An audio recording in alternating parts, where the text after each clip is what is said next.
Welcome to my Xbox and Me, episode 560. I am one of your hosts, MC Fixer, alongside the one and only Mr. I was going to call you Toothbrush Crush. That's how sad. That's how bad. Yeah, he's not here. Mr. Matt. It's the man on the ones and twos. It's the one and only Mr. Paul Despawn. Hello. The one and only indeed. Hello, how are you doing, buddy? Bro, where is everyone? Playing Crimson Desert. I guess so. I don't know why, but we'll get onto that in a bit. If you didn't know, this is my Xbox and Me, our weekly Xbox podcast, right here on youtube.com/myofficial MXAM. Forget the my part. If you want to support us financially, patreon.com/MCFixer, and across all platforms, podcasting. Go like, share, subscribe, and of course, review if you haven't already. Shout out to our Patreon producer this week, Aaron Guard, absolute legend. Topic of the show is, of course, Crimson Desert, a video game that has come out to very polarizing opinions across the board. I'm dying.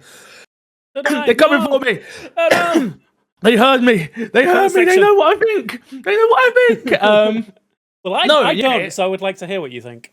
Well, so I think there's build to it a little bit. Okay. There's been big conversations about Crimson Desert. It's definitely one of those games that I feel like the industry was either going to love or it was going to hate. Split opinions. It's currently sitting at a 78 on Metacritic, and user scores, which usually for games like this are also usually higher. But that is also sitting at a 78 or 7.8 for both. So which is very interesting. It is because it's getting a bit of that. Oh yeah.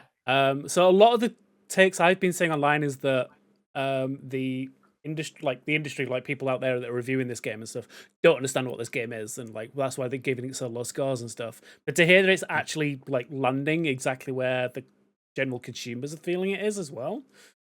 Maybe don't believe the hype sometimes. I don't believe the internet commenter section sometimes. Well, yeah, it's the vocal minority, right? Is the big thing. I think for me, so I played it this morning for the first time for about an hour, maybe an hour and a half max. I had very, very limited time to check it out, just 'cause I've been busy doing other things. The world itself, I actually really enjoy, and there's a few mechanics in there that I really like. I like the idea of going to a shopkeeper and scrolling over the items and then discovering what they are and what they do and things of that nature. Combat feels okay. I've done very, very, if you play the game, you know full well, I've played very limited amount of combat. The last thing I did was burn the bushes down on the building and pot on a teapot on my head and do a memory thing. So I'll leave it at that for people to sort of know what I'm doing. I got stuck on the first puzzle instantly. Now, most of that was my fault. Yeah, no, definitely. Because I agree. I do agree that it's a skill issue. Do you know what I think my issue is? I think I played it 4 days after it's come out, right? I think it's 3 or 4 days after. And you've seen all the reviews being like, puzzles don't make any sense, and puzzles don't hold your hand, and So I think I've got into the game being like, okay, I need to think. Like, I need to really think about all of this, and then the information's right in front of me, but I'm just not seeing it. Overthinking, 100%. So I think that was definitely a me issue, definitely a skill issue. I will say, because I'm about 9 to 10 hours into it now, and I kind of agree with the commenters on that one. Other reviews of saying like some of the the puzzles are a bit convoluted and don't really make sense. Like there are some puzzles. This game has a really high end. It has a really big issue in the fact that it wants you to live in this open world and you can see and do everything. Yet it does a really bad job of explaining what things you can't see or do yet. Because obviously with any of these games, as you play, you'll unlock new skills and things like that. And some puzzles require specific skill abilities that you won't have straight away. So there's one that I found where it involves like a double jump ability that needs you to do like a ground pound kind of thing, which I haven't unlocked, and it doesn't give me one of those kind of memory things to show that it's the ability that I need. I actually had to look it up to see, like, can I actually do this ability yet? Can I do this puzzle yet? And I can't, because I need to unlock this skill, so a lot more grinding and stuff like that. So it has a really bad case of that. So I think that's where some of the puzzles start to get like convoluted. Like, they'll make total sense when you have the ability and can do it. Yeah. But when you don't have it, it makes zero sense whatsoever, and it does a really bad job of signposting that this isn't the time to do this. Signposting is non-existent, it feels like to me. It feels like very much a game of like, well, I've told you once, so I'm not going to repeat it. I'm not going to tell you again. Yeah. Like, I got stuck on, again, all of these basic things, and I'll transition into this afterwards, but like all the basic stuff I got stuck on. But you've seen Luke Stevens, if you know who that is, big YouTuber who kind of came out swinging at game journalists and how, this is a typical case of game journalists not understanding how to play video games and things like that. And I just think it's one of the weakest arguments you can have, if I'm being totally honest with you. It is. If a number of no, please. I was going to say, specifically being on the other side of it now and seeing how the game journalists work on reviews and things like that, and seeing the amount of I could talk about the PC game one because I think they covered it as well already, but like the person who reviewed that, Molly, fantastic reviewer, she put like over 80 hours into this game before she dropped a final review. And a lot of the arguments that came up in that review, I'm starting to experience now as I'm going. Like, it's not like they don't know how to play it. The game is very clear in what it's showing you or what it doesn't show you. And these are genuine complaints that people are now having online. Yeah, I think it's the thing that frustrates me is just like seeing people sit on their ivory towers and just act like, well, if you don't understand it, you're dumb. It's like, well, lots of different people play video games, right? Like, surely you can understand that's why we have different settings and different difficulties. And, Assassin's Creed has like the guided mode or the non-guided mode and things like that, right? Like, it allows you to play the game however you want. Obviously, there's nothing wrong with a game being designed in a way that the way that the game designer wants it to be, but that doesn't then mean I can't critique that. Which is my biggest issue with this game. Well, no, that's a lie. That's the second biggest issue I have with the game. The biggest issue I have with the game is the controls. The controls feel like a game from 2004, in my opinion. Like, I feel like I'm doing things that just don't make sense at all. So, question for you: are you playing mouse and keyboard or controller? No, controller. I play with controller. Yeah. They literally, when you boot up the game on PC, they say like, "Oh, we played better with a controller." I'm like, "Okay, cool." Really? Because this game feels like someone who's never touched a controller before designed the mapping. Agreed. Like, no, that's my point. Like, there's so many things. Like, sprint is to hold A, to jump is to hold to tap X. Like. The way you have to hold RB and LB to shine the light and do all that. I'm just like, bro, this feels awful. Like, awful. This is kind of what I was worried about coming into this game. It very much feels like an MMO shoehorned into a single-player action game. There's so many different, like, MMO level, like unique key bindings and all these kind of macros, make your game better kind of thing. And they've tried to shoehorn that into a single-player RPG, which just does not work right now. And I know they've commented on it and said they are going to work on it and look at making it better. But sure, my argument that should have been something they is, should have done 3 years ago when they you would have got my fucking money. Like, hold up, what do you mean you're gonna work on it now? Like, someone come in my chat when I was streaming it, because I was streaming the game, and being like, oh yeah, but they've said they're gonna come out and fix it and to do this. Like, but I want to play the game now. I don't want to play the game in 6 weeks when they figured out, oh well, actually, this is not the right button scheme, and this is how we can fix it, and yada yada yada. But yeah, I don't want to. I'm not as down on the game as I thought I was gonna be, because I was going into the game very much like, I'm not gonna like this. Like, I already know I'm not gonna like this. The story, from where I'm at so far, an hour in, makes no sense at all. I don't understand why they start the game with, and again, very small spoilers. It's not really a spoiler, to be honest with you. If you play the game, you know exactly what I'm talking about. It is in the trailer. Yeah, but like dying at the start and like a Demon Souls, Dark Souls, a Souls-like game for me, I'm like, okay, cool.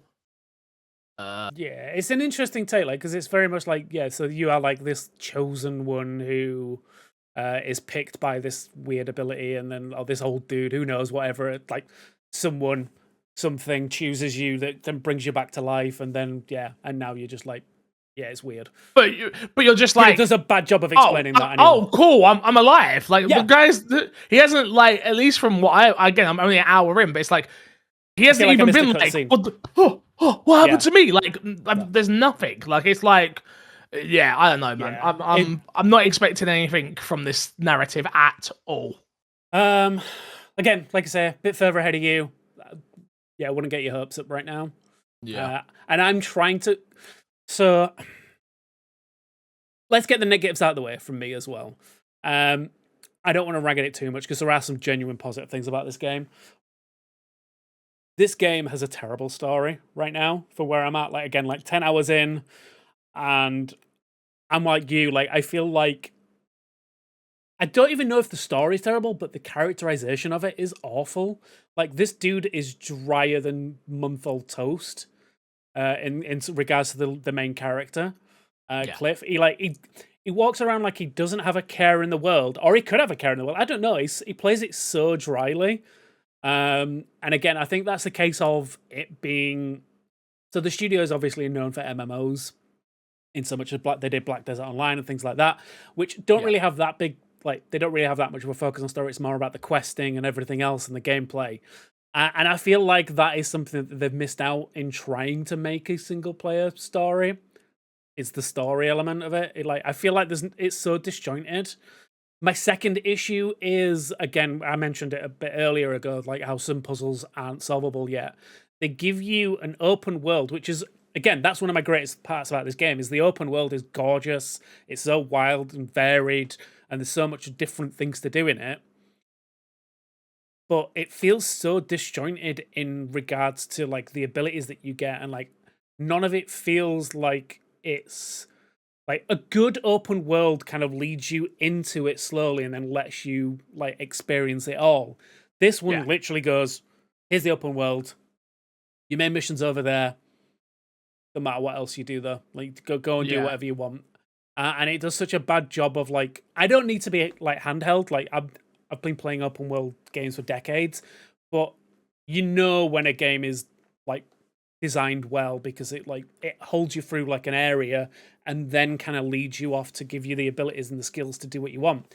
And this does not do that. It does it badly. No. Like there are certain areas I've just walked into and like I've been so overpowered because it's just not, and it's not so much of a case of also underpowered. Sorry, and it's not a case of like this is one of those things where like I'm not. Like, I need to, like, you know, get better at, like, certain abilities. But no, this is, like, everything looks exactly the same as, like, the starting area.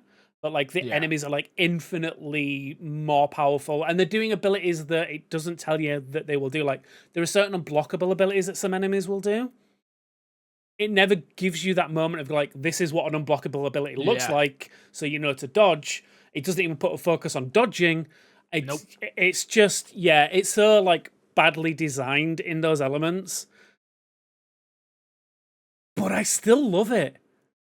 Okay.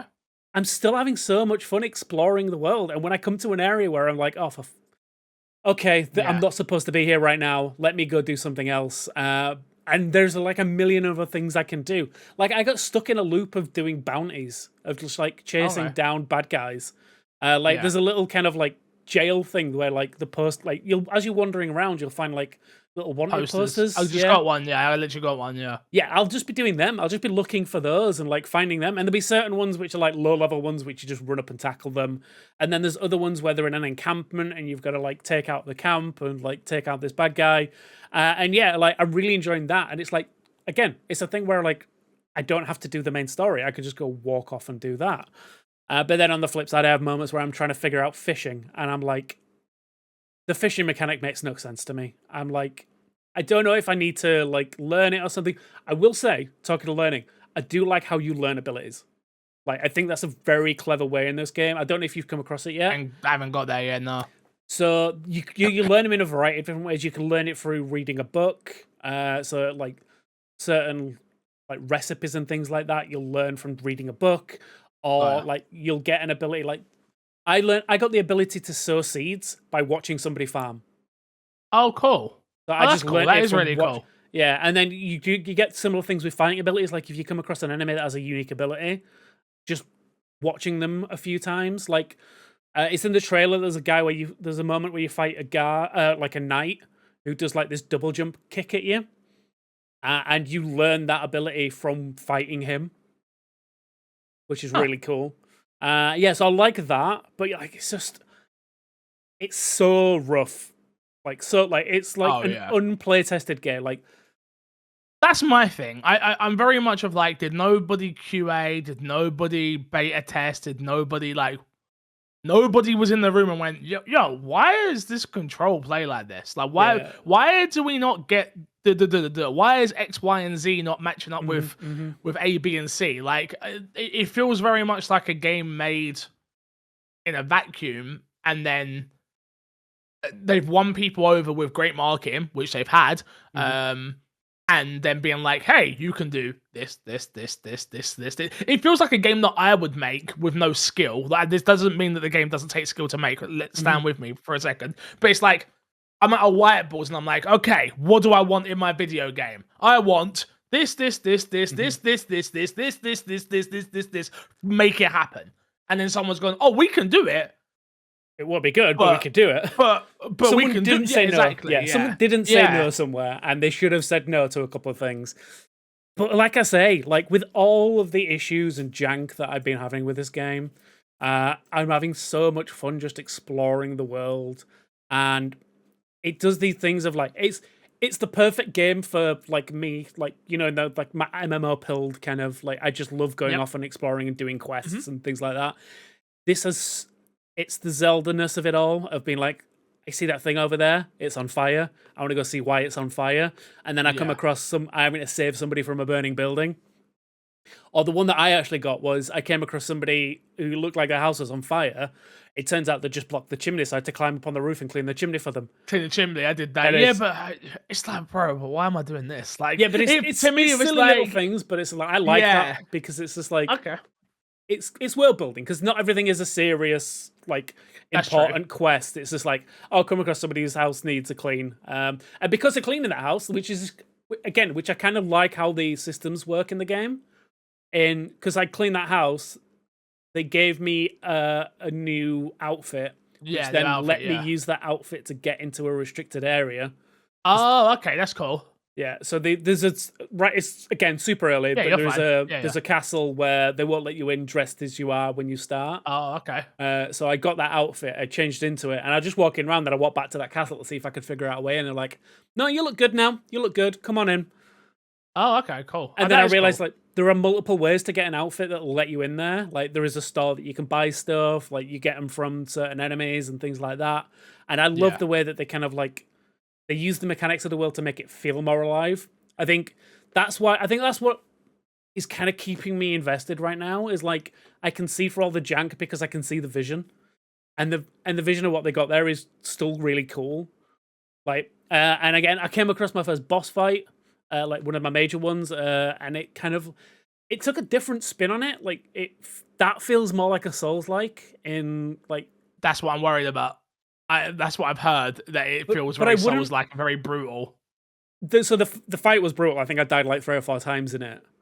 But I will say it feels like a cross between like a Souls-like and maybe something like the modern Assassin's Creed boss fights. Like imagine something from like Valhalla. I'm fine with that. Like an arena fight, like kind of thing. So yeah, but they are very unforgiving in some instances.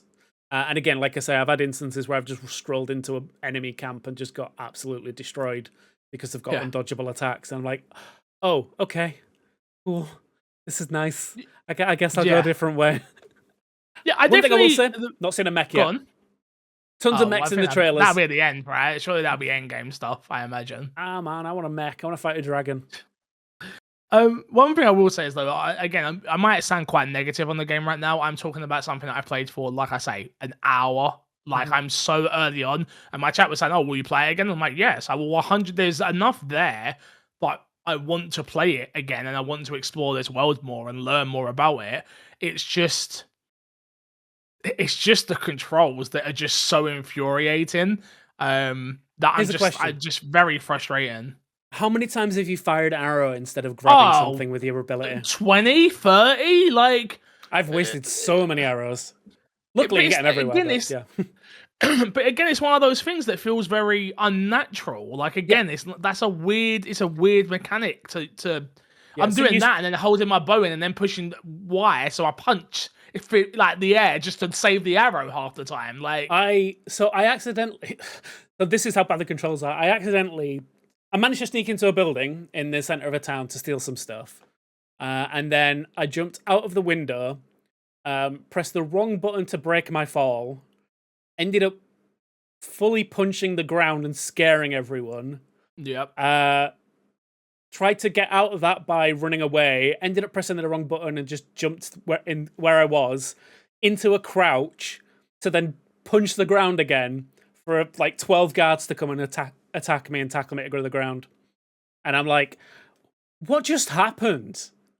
Like, none of that felt intuitive whatsoever. It's like I pressed like literally every wrong button. And I don't know how, but yeah, it's so weirdly like designed as the control scheme. Yeah, left bumper for not your abilities is sacrilege. Yeah. Why am I pressing left stick down like for abilities? That makes no sense. I fully agree. It really was just a really tough hour for me. Yeah. Of just banging my head against the wall. It felt like. Yeah, I'm interested to like because even though I've got issues with it, I've not looked at the remapping and I haven't touched the remapping. I'm scared to because I'm scared I'm going to break something and never find an ability again. Like it's so convoluted because like some abilities need like 2 or 3 buttons, and I'm like, I don't want to break one button in case it breaks 12 other things. Yeah. I can only imagine. Honestly, I can only imagine. Yeah. So yeah, I'll have a lot more to say next week on the podcast. Also, we wanted Crash here for this because I'm sure Crash has put like 30 hours into the game already. He's the perfect person to tell you if the game's good or bad, in my opinion. For people who play games on the podcast, I think we've got certain people who play certain genre games. I trust Crash very much so with his opinions on these type of games. Resident Evil, not so much, but these type of games, absolutely. These and waifu games, he's got you covered. But yeah, anything we've not touched on that you are interested in talking about at the moment, or? On this, not so much. Like I say, I'm still early days, so I'm trying to hold too much judgment. But the issues are glaring, and the little glimmers of joy are becoming more and more as I play. So as I expect, as I get more into it and I get more into grips with the controls and everything else like that, I'm going to find even more stuff I love about this. And yeah, like I say, it is definitely scratching that itch for me of just like an open world to go wander around and explore in. And it does the Zelda-like elements so well of being like, that thing in the distance, I'm going to go look at it and figure out what it is. And yeah, like there's a point where I've come across like so many different puzzles. Like I went back up into the sky area and just like kept exploring up there and found different puzzles and stuff, which is how I found that puzzle that I wasn't supposed to find. But like, I'm skipping them. Or every single puzzle that I can, I'm skipping, which I don't think I'm going to skip them all. But no, you're not. Hate them. I hope they're not always frustrating. I just don't want this to be a game that I need like you in chat for, man. Like, do you know what I mean? I just want to experience. No, I do, but I don't. It's one of those ones. I'm like, I don't want to have to look at a YouTube guide. I don't want to have to say, "Am I missing something glaring?" But same. No, I'm the same. And like I say, there was when I had to look up certain abilities to figure out if I could do them or not. I was like, oh, why? I'm not even double digits into the game, and I'm already scrolling. Guides. Yep. Like this is not a good exactly. sign. Nah, exactly. All right, let's jump into what's been in our box. All I've been playing is Crimson Desert. Have you played anything else? A game I didn't talk about it last week, but I'll talk about it this week. Is a little game that's on Game Pass called Mini Shoot Adventures. It's like a twin stick shooter meets a Souls-like. So it's a twin stick shooter. You go around fighting like bosses in different areas and stuff like that. And it's kind of like almost like a bullet hell kind of game as well. Okay, yeah. But it is so interesting and so fun. I'm really enjoying it. Like I say, graphically it looks like a little cutesy kind of like top-down bullet shooter. But yeah, like some of the levels and boss fights I've been fighting of like ridiculous. It does that really good thing of like having like lots of hidden areas in levels and stuff like that. And yeah, like I feel like I'm about 3/4 of the way through it already. But I'm really enjoying my time with it. And yeah, as you start unlocking like different abilities and things like that, it's like really cool. Like there are like dash abilities, like kind of like it does the perfect thing of like every ability like unlocks the next area kind of thing. And it does it so well. Rather than it be like, here's an open world and you'll come across little different elements and stuff. Like it does this really good like dungeon 1 will make it so you can get to dungeon 2 perfectly. Nice. And it's so well designed. It's got a really cool like upgrade tree and all kind of stuff. Like I'm really enjoying it. I highly recommend it. It's on Game Pass. It's also super cheap as well. I think it's like less than £10. So if you kind of like bullet hells, if you like twin stick shooters, you like kind of like a Zelda like dungeon adventure kind of thing, like old school classic Zelda adventures, it kind of has those vibes as well. And yeah, I'm really enjoying it. I'm looking forward to finishing it off at some point. You playing it on your ROG or? Yes, been playing it on the ROG, been run perfectly. Talking of things that took ROG, going back to the Crimson Desert thing, will not run at all on the ROG.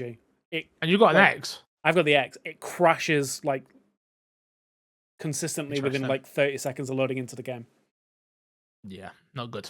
Yeah. No bueno, mate. No bueno. All right, let's get into this week's dashboard. This is something I've been looking forward to talking to. I was meant to make a video on it for a while, and I just never got around to it. But clip it and ship it. DLSS 5 has officially been previewed, and the internet and myself have a lot to say about it. I'm sure if you are listening to this podcast, you know exactly what this is. But just in case if you don't, NVIDIA announced DLSS 5 at GTC 2026, describing the technology as the GPT moment for graphics. Yes, the Chat GPT moment for graphics. DLSS 5 injects photorealistic lighting and textures into pre-existing graphics like a generative AI filter, designed to improve the appearance of video games. So D-Spawn, hi. I just want to no, because I have sat on this podcast and argued with you for a long time on AI, and we have gone back and forth, and we have different opinions on certain types of AI and things of that nature, and you've always stood tall and proud and like, no, my biggest issue is generative AI. My biggest issue is, and for dum-dums like me, sometimes, you know, all I hear is the AR part of that. I don't hear the generative part. Yeah. And this is the perfect case of just what on earth is going on in our industry. In case you didn't see it, so the games that he got shown on were Hogwarts Legacy. Hogwarts Legacy. Yeah. FIFA or EAFC. Yeah, FIFA, EAFC, and Starfield. There we go. So, but I don't know if you saw this or not, but an article came out about the staff at Capcom and WB being like, what the fuck is this? We didn't even know this existed. We didn't know this was going to be added into our games and things of that nature. So again, in case you don't know what this is and you've been living under a rock, this literally is the Instagram beauty filter. Like, you know, you take a photo of yourself and you slide it and then it like makes you look all pretty and stuff. That's what this is doing. It is fundamentally changing the art style that has been created by developers.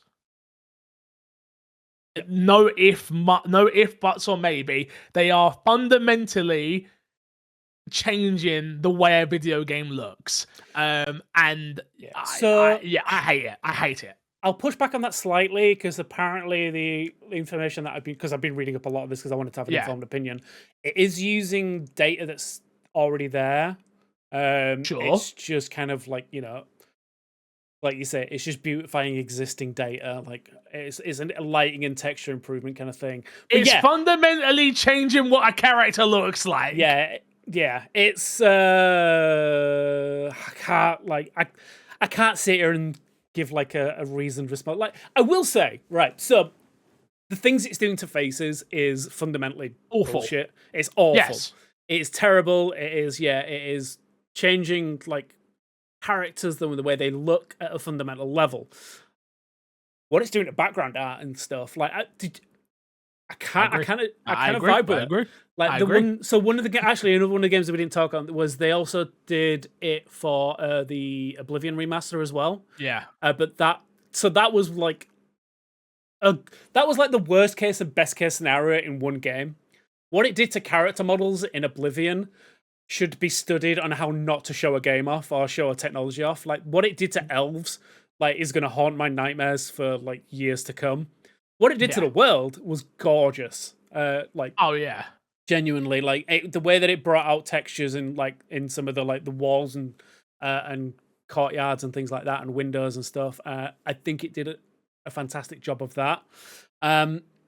My issue is, like you said, I think you said the way that it is fundamentally changing certain things. Like the Hogwarts one specifically, like I've not played Hogwarts Legacy, and the cutscene that it shows of like the guy riding into Hogwarts, is that supposed to be a kid? Well, wait, what one? There's like a gnome riding a car, and then oh no, yeah, that's your character. That's your character. Make. So why does the AI felt make him look 45? I agree. Like what the hell's that about? No, I totally agree with you. He looks like a middle-aged man. Yeah, it's like from going from a kid. Look, I've seen some arguments of people being like, but it does look better. Like, I have seen some arguments of that. And like, if you're talking about like, let's go with the Hogwarts Legacy one of the old woman, right? Like the wrinkles, yes, and like like showing so much of that detail was really cool, but it still fundamentally changes what the character looks like. Like it just doesn't look like a video game anymore at that point. And like, don't get me wrong, I love graphics and stuff like that. But if they wanted Grace to look this detailed, these developers are talented enough to make Grace look like this. Yeah, my favorite argument against all of this stuff is like people saying, "Oh, but this is going to improve graphics, and graphics won't get to this without this kind of stuff." Dude, literally last year we had Death Stranding 2, which looks better than this. Yes, it looks better than this tech. Running on a PlayStation 5. Like I've got the launch edition PlayStation 5 digital. Yep, me too. Like, not Pro, not anything. Like, and it looks better than this in most instances. Because the thing that this does is like it takes a lot of the nuance out of the character models and stuff like that. Of like and it's just like it makes it, like you say, it AI filters it. It makes it look like one of those cheap AI filters, and like it loses a lot of that nuance. And it's like, man, is this the future that everyone's getting hyped for? Is this what Rams going on? Like, are you old now? That's a great question. Because I have these moments often lately of like, oh, I'm the old grouchy man in the corner at this point. Yeah. No, I don't think you are old. I think. Don't get me wrong. I think this could have worked if they would have toned it down a little bit. It feels like the filters were set to 100 instead of set to 50. And I think if it was set to 50, we might have all gone, oh, that looks a bit better. Okay.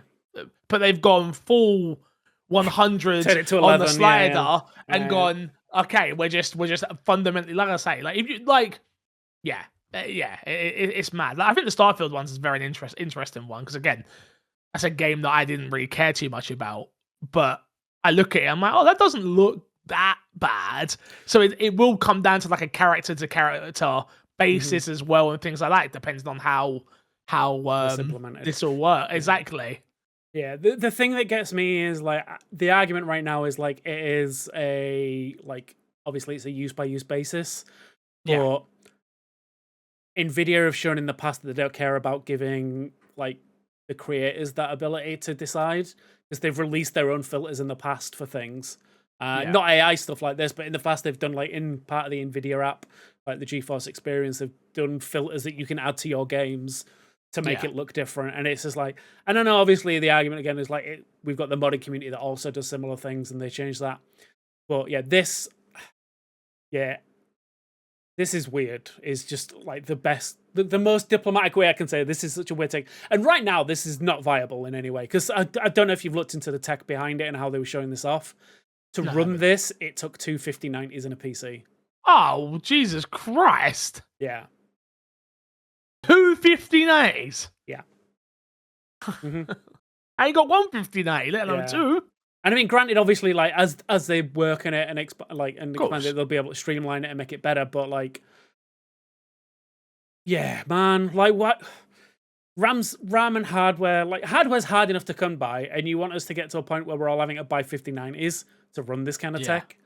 And the kind of flip side of that as well is like some of the discussions I've seen online is about like how this is going to affect console gameplay and console games, because granted, this is all Nvidia tech.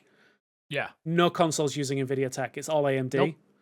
AMD will have their version of this. well, AMD though. have already said they are working on their own version of like a new upscaled FSR tech, and they announced it as part of obviously the Project Nexus announcement with the machine learning kind of graphics. So that you got to imagine that's going to be their kind of similar take to this. But I mean, all they got to do is turn the scaler down to 50%. I think I'd be happy. I mean, that's the thing. Like, part of me hopes that like they see the reaction to this and be like, all right, let's kind of scale back what we do. Just handle it with a bit more tact. Handle it with a bit more tact. Put it in the hands of developers and let them decide. Don't leave it to like just AIing everything, because I mean, we've seen like the beautification of some gameplay characters like that happens on the internet. And it's like it's very egregious with the way that like, and there's a certain mindset behind it, and it's just like it's gross. You can't be a video game character unless you're sexy, kind of thing. And it feels like, apart from the old woman in Hogwarts Legacy, it feels like that's what she's this sexy is doing. now. What are you talking about? I mean, some would say she's sexier with the AI. But yeah, no, it's just it's a dangerous slope to go down, and I'm very interested to see how people adopt this tech going forwards. I hope, like, again, we've said it, like the way that it handles light, because it is very much a lighting based tech. Like, in its background, like I hope that they focus more on that than the changing character models kind of thing. Like, because we've said like what it does to the world that they're putting in this in is fundamentally good. I'm just, again, and I've said it countless times, like I like what we are using this kind of tech for. I am worried when it fundamentally affects art, because again, games are art. Like, no two ways about it. People make creative choices, creative endeavors, whether it be for money and profits, who cares? They are making whether it be bad controls. That's their bad controls. Yeah, we're talking about you, Crimson Desert. But yeah, like just taking away from people's art to like forcing stuff like this is kind of worrying for me, and it's a worrying trend of like it's that whole cart before the horse conversation, right? Like building something before people want it. And it's just like, why are we not building things that people want? Why are we not streamlining processes with this kind of stuff? And like, I'm sure they are doing that as well, but it's like, that's not the key takeaways of these things, is it? The key takeaways are like, look how we can beautify your games. And I worry. I am worried about the future of this industry when this is the focus of a lot of these like major companies. 100%, especially someone as big as Nvidia, right? Nvidia are the biggest, if not, second biggest. I think they are bigger than AMD, unfortunately, at the moment. I'd argue so, But it's like, it's not just that. It's like when we see the decision makers like going hollow, because you said it earlier, like none of the developers knew this was a thing until the video dropped. But you got to damn well believe the execs knew about it, because they had to give permission for them to use the games, right? The market and all that stuff. Yeah, exactly. So, exactly. Yeah, like I worry that again, it's that whole thing of like the pencil push, the decision makers making decisions that affect the gameplay designers is just it's a worrying trend that I hoped wouldn't continue, but here we are. Yeah. Here we are indeed, unfortunately. Next story is a little bit of a cheerful one, a more cheerful one anyway for certain people. Minecraft Dungeons 2 has been announced out of nowhere. The next chapter of Minecraft Dungeons begins in the fall of 2026. I don't want to read the whole thing here, but how you think? I mean, we played a bit of Minecraft Dungeons together, me, you, and Crash, if I'm not mistaken. Didn't really go back to it, I'll be honest, after that. Kind of shocked that we're getting a sequel, if I'm honest. Yeah. I mean, it's an interesting one, because again, I don't know, like, I never went back to... I lie, actually. I went back to it once to play with the missus. And again, we never went back to it after that one time. Yeah. But yeah, I'd be interested to see how many people do go back to this one. But again, like I say, it's coming out everywhere. It's on Game Pass. Like it's definitely what I'll jump into when it finally drops. Oh yeah.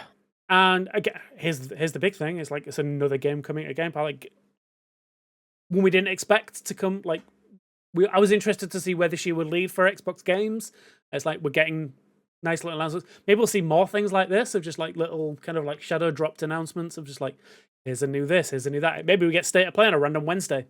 They'll tell us about that. I know what you're talking about. Yeah. I know exactly what you were talking about. I mean, this must have. I'm just one thing I will say is like I did see like Minecraft Dungeon arcades and things like that. I guess this is just the power of the Minecraft brand.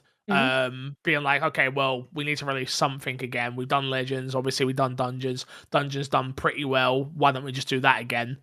Boom. Another Minecraft property is then out there in the wild for people to play, which is always a good thing. But yeah, just a little bit surprised by this. I was surprised when it got announced. I saw it pop up and I was like, huh. Yeah. Wasn't expecting that. Wasn't expecting that, but hey, good for them. It's what. Yeah, no, exactly. Next story, Starfield, the game that you love so much. I do. Update has been announced, and of course the game is coming to PlayStation. Starfield's most expensive free update yet, and a new story DLC are both dropping on the same day. The Freelance Lanes update is a game-wide evolution, touching everything from space travel and late game content and progression to gear and ship customization and outpost building and countless improvements in between. Alongside Free Lanes, players can dive into Terrain Armada? Terran Armada. Thank you. A story packed with repeatable content and tons to discover. Are you going back in? You jumping back in this? No. Well, you bought a watch, bro. You bought a watch. So here's the thing. I will jump back into the DLC, but I wouldn't jump in just for the updates. To the main gameplay updates. But I'll jump in and check out the DLC to see if it's more expansive than the previous one, Shattered Space was.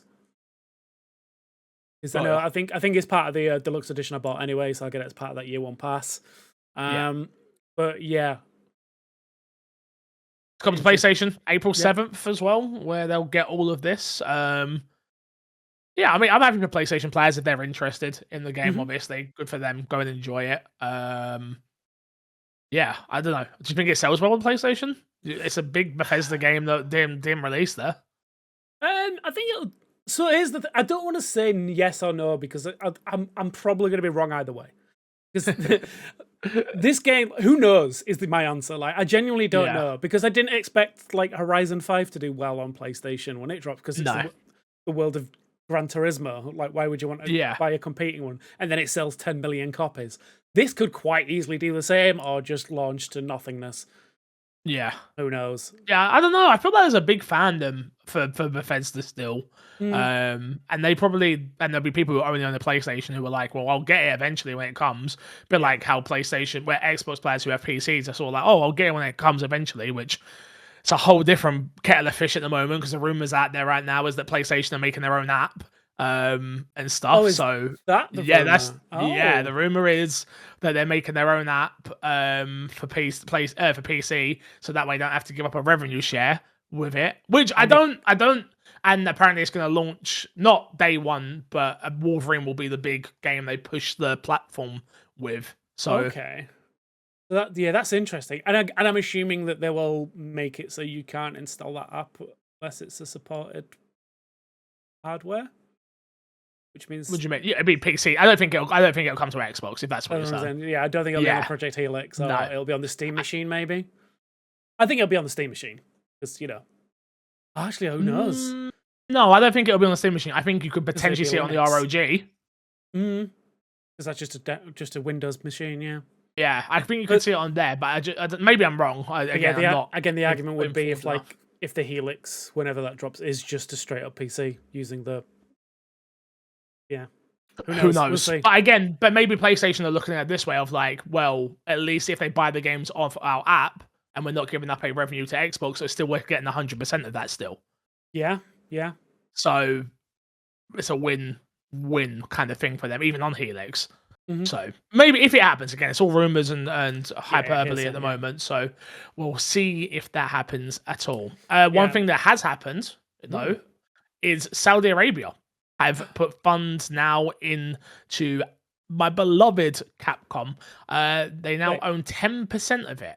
Our beloved Capcom. Have In you case done you missed Senate this, mod? no, I have not.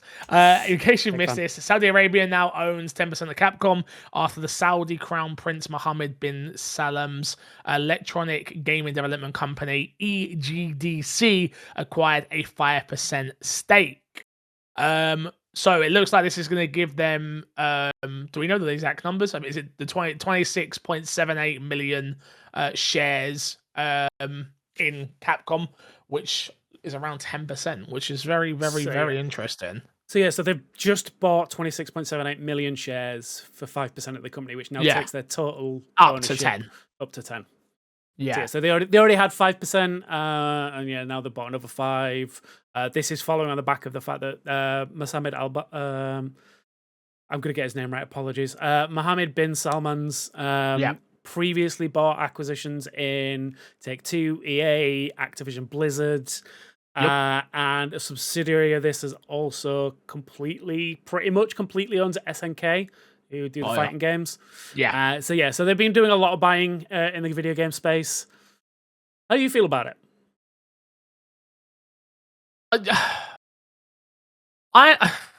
I'm fine with it personally. I think some people, again, I understand people's skepticism. I understand why people get upset by it. I just look at where the video game space is right now, and it's going to need ungodly amounts of money to keep supporting it. Otherwise, I think we're going to still see companies keep firing people, which I don't think this necessarily means we won't see people get fired, but yeah, which I assume was going to be a rebuttal back to me. I was 100% going to say that, I don't think this will stop a single firing. Like, if they can cut people anyway, they'll cut people anyway. They will. Yeah, but if it does give Capcom any amount of support, which you would imagine it does in some way, shape, or form, then I'm all for it. Again, yeah, exactly. Then I'm all for it. Resident Evil is obviously my favorite franchise of all time. If anything, we can keep that going for as long as possible. Obviously, happy 30th anniversary to Resident Evil 1 today, which is absolutely crazy. But yeah, like crazy. But yeah, I don't hate this. Again, as long as the right people own the controlling identity of the company, and we're not going to start seeing certain other elements brought in, I'm okay. Yeah. I'm with you, kind of, but then also not as well. So to clarify, like, shocker. I don't want to bring the politics of Saudi Arabia up too much, but like a lot of this can be looked as like whitewashing their like crimes, as it were, against humanity, and like look, we're the cool companies that support video games that you like. And it's just like them buying their way to a little good press, and kind of like talk about the gaming stuff, not the beheading stuff. And then on the flip side of that, like you say, there are concerns, and genuine, like they've been founded in some instances. I don't want to talk about them too much, but the Ubisoft were bought, like had big investment from Saudi money, and then all of a sudden we started seeing DLC pop up for Mirage that focused on Saudi highlights, and it's like, was that a coincidence, or was it a let's make us look good kind of thing in your video game? And it's like I worry that those kind of things can become more like, those lines can become blurred more often than not as we keep going forwards. But on the flip side of that, I kind of agree with you with like, because I think the Capcom one specifically, they've said it is just a pure investment, so they're just giving them money. So like if it helps them make more games like Resident Evil, and it helps things like them do unique things like Pragmata as well, then I'm for it. But yeah, there is a weird kind of it feels a bit icky to me still. It feels a bit weird and icky. No, I get it. And yeah, I don't know how to feel about it. It's I don't something think I'm there's gonna a have to right wrestle answer. with. Yeah. I don't think there's a wrong answer at this moment in time. I think people are entitled to feel however it is they want to feel. But yeah, I mean, it's one of those things where we've got to keep an eye on it. You've got to keep holding these companies accountable. And yeah, but we're just, like I said, we're in such a weird space when it comes to video games right now, man. Such a strange space. So yeah, very interesting. We've covered it in past episodes about obviously investment issues. Like we had the whole was it NetEase who pulled out of the I can't remember the name of the game now. The ex Yakuza developer. Oh, the Yakuza, the not Ghost Dragon, Dragon Gang of Dragons. Gang of Dragons, I think it is. Gang of Dragons, I think. Yeah, so they just pulled out of his game. We're seeing investors just pull out left, right, and center across the industry. So to see money coming back into the industry is good. But yeah, like I say, if for those that are morally conflicted, then I think there's genuine reasons to be concerned about it. But yeah. It's like I say, it's one of those things you kind of got to balance it of I want more video games to be made, but but then on the flip side of that, at what cost? At what cost? No, I get it. It's at what cost you want your video games to be made, and I always like the fact that you inform me about things that are going on in the world. Again, I'm very. I said this the other day actually. No, I said it today actually. Talking to Haley, so we were talking about booking a holiday, and she was like, "Oh yeah, we should go out." I'm like, maybe. And then I literally said to her, "I was like, okay, cool. Where can't we go right now?" And she's like, "Oh yeah," and I was like, "Because I'm like, I have no idea. I know there's a war going on right now, but I don't watch the news, so I only pick up sort of what I get on my TikTok feed, and you can't trust everything that's being said on TikTok. Let's be honest. No, it's not by America. Not even just that, just in general, right? Just so much misinformation out there. So yeah, it's one of those ones where I'm just like, yep. Someone inform me on things that are happening. I'll have my opinions, and we'll see how it all plays out in the end. To be honest with you. So what I'm hearing is you're going for a holiday to Cornwall for a week. I'm staying in England. I'm going to Birmingham. Yeah, I don't think Cornwall's been cancelled. I think you can go down and check out the seaside for the day. Should be okay. Be okay. Next piece of news, we're getting into Fix This Sack. Remember, you can email in my Xbox and me podcast@gmail.com. No guest that game this week because it is only myself and Despawn. So let's get into some fan questions. Remember, you can join our Discord and ask questions there, which like most of these people did. First question comes from Trenturus, who says, weird question. Did any of you play 8-bit Nintendo in the UK? When I lived in the UK, I had a Spectrum 128K, but when I moved to Canada, everyone had an 8-bit Nintendo. I had never heard of Nintendo before I moved to Canada. Damn. So I think back in the game is the NES, right? Yes. Yes, I did. Yeah. I played the old NES. The top, it basically looked like an old Betamax kind of top loading thing with the giant cartridges. We played Mario Brothers on it. It was great. Yeah. We had it. Played Duck Hunt. Yep, we had it, and I was a Master System boy, and a Sega Mega Drive boy. So those were the systems I had in my household. But yeah, I was never a Nintendo guy. I only bought a SNES. When did I buy it? Not too long ago. I bought it from Cash Converters, and talked them down and bought that with a bunch of games and 4 controllers and Duck Hunt and stuff like that. So, but yeah, we have them over here. Surprised you didn't hear about it. When you was over here, but I did know the Spectrum was very, very big in Europe. But it was also as a whole, so awful. Everyone's got rose-tinted glass, because it was one of the ones that used the tapes, and it's 9 times out of 10 you can't tell if it's crashed or if it's still loading for 4 hours. You load up a game, you go make your tea. Oh, sorry. Your mum would make you tea. You'd eat your little turkey dinosaurs and chips, and then come back to see if it had moved past that initial loading screen. Exactly. No, not great. You can't blow those cartridges. Let's just put it that way. No, you cannot. But yes, the reason I was like I said, I was looking off the side because if we had a third host here today who you could talk to while I wandered off, I think I've got the NES in the wardrobe in here. Oh, mine's in the loft. Yeah. Mine's I was in my gonna loft, pull it but out with we got the light gun and everything. So yeah, but yeah, we definitely had those. yeah, 100%. And next one comes in from Big Willie P, final question of the show, who says, do you think Xbox will continue to do the 2 SKUs with Nexus? Imagine they do.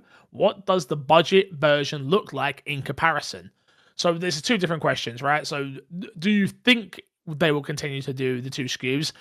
No, I don't think the 2 SKUs will happen this time round with Nexus. I think I said this on Unlocked, but it just doesn't make sense. Because realistically, you're not going to be able to get a PC, and that's pretty much what this thing is. It's a hybrid, sure, but it's a PC like most of these consoles nowadays. You're not getting one of those for under 800, 900 pound.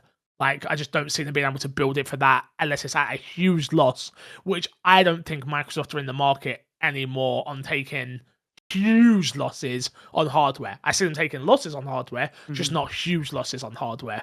I think that's the problem with the 2, because you can't. I just don't think you can build a £500 hybrid Xbox PC. I don't think it exists.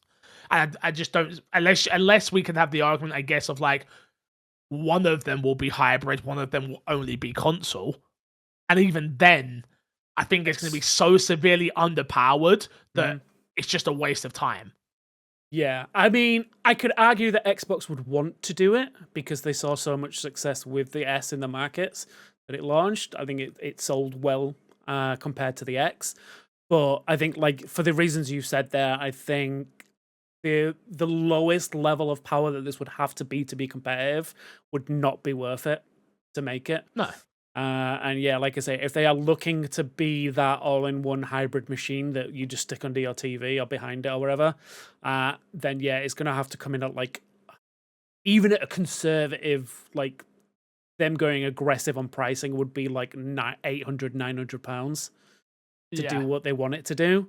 Yeah, like you're not going to get a cheaper version than that doesn't do, like, the best you're going to get is one that doesn't have all the machine learning frame rate generation in it, and like at that point, what's the point? Yeah, absolutely.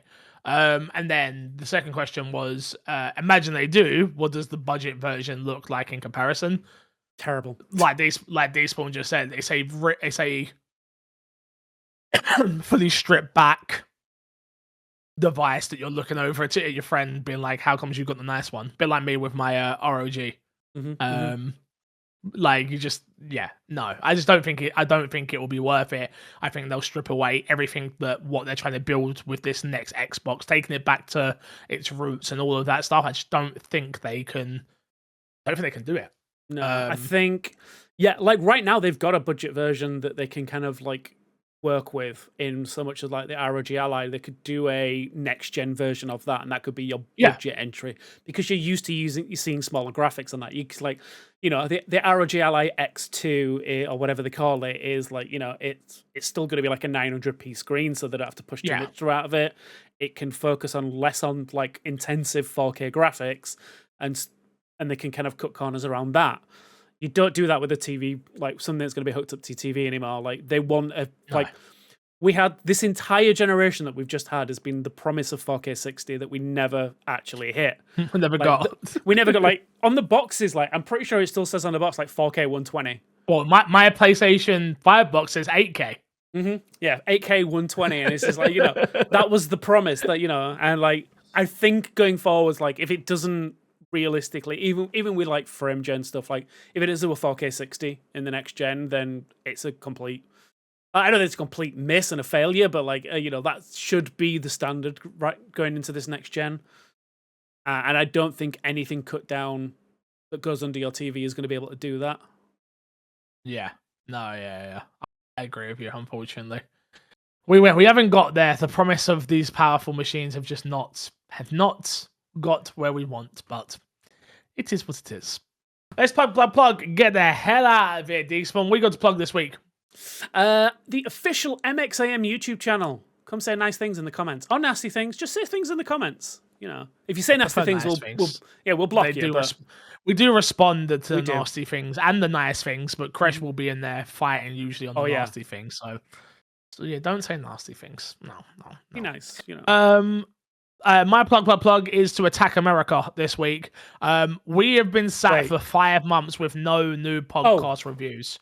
No new podcast. What the hell did you think I was going to say? You got me worried because in the current political climate, just saying Attack America, not a smart thing. No, in the comments. No, not in the comments. I just want you to go podcast review. 5 months was the last one we got in the UK, meaning they are beating us. They are beating us. Is that what we want for our society? Is that what we want? We want America to have this over us on this podcast? We can't have it. So I need all my fellow Europeans, UKs, Brits, Scots, Irish, Welsh, I guess. You can be included as well, I guess. We need podcast reviews, please. I don't care if you need to go and find your granny, absolutely hit her with a stone cold stunner so she is out cold, then throw her off the top of a steel cage, and then drop her people's elbow on her. My God, grab that phone, broken in half. Grab that phone and drop a review on the podcast app, please. I would appreciate it. This has been a short but sweet episode of My Xbox and Me. Make sure you go and check us out everywhere. Until next time, we'll love you. Leave it. See you later. Good boy.